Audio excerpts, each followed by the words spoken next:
Pasanin natin ang krus at tanggihan ang sarili, ika-27 ng Agosto.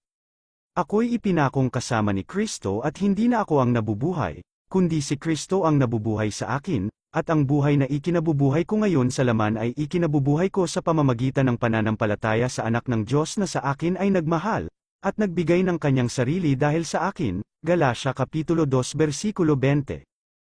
Ipinako si Kristo sa krus para sa nagkasalang tao. Ngunit sa maraming kumikilala sa kanilang sarili bilang mga Kristiyano, walang saysay ang kaganapang ito. Tinatanggihan nila ang krus ni Kristo sa pagsasakabuhay.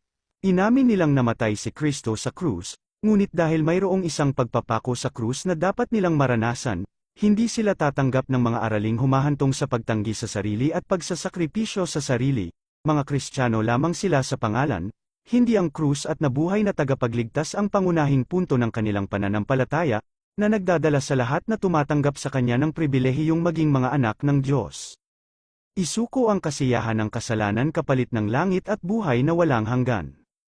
Ano ang ilang mga araw ng makasariling kasiyahan na naglalaman ng hindi tunay na pagguho ng kaligayahan, sa walang hanggang kaligayahan na naghihintay sa tapat na kaluluwa? Huwag pigilan ang pag-ibig ni Kristo sa inyong kaluluwa.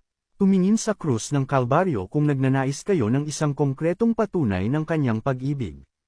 Tinitingnan kayo ng langit na may matinding interes, upang makita kung ano ang inyong gagawin. Namamangha ang mga anghel kapag lumiko kayo mula sa pagwawalang bahala tungo sa mga pagpapalang inihandog sa inyo.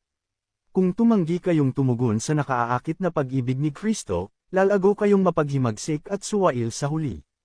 Napagtanto ni Pablo na hindi sa kanyang sarili ang kanyang kasapatan, ngunit sa presensya ng banal na espiritu, na pumuno sa kanyang puso ng mabiyayang impluensya, na dinadala ang bawat pag-iisip sa pagpapasakop kay Kristo. Sa mga turo ng apostol, si Kristo ang pangunahing figure. Nabubuhay ako, ipinahayag niya, ngunit hindi ako, kundi si Kristo ang nabubuhay sa akin. Na itatago ang sarili, ipinahayag at itinaas si Kristo.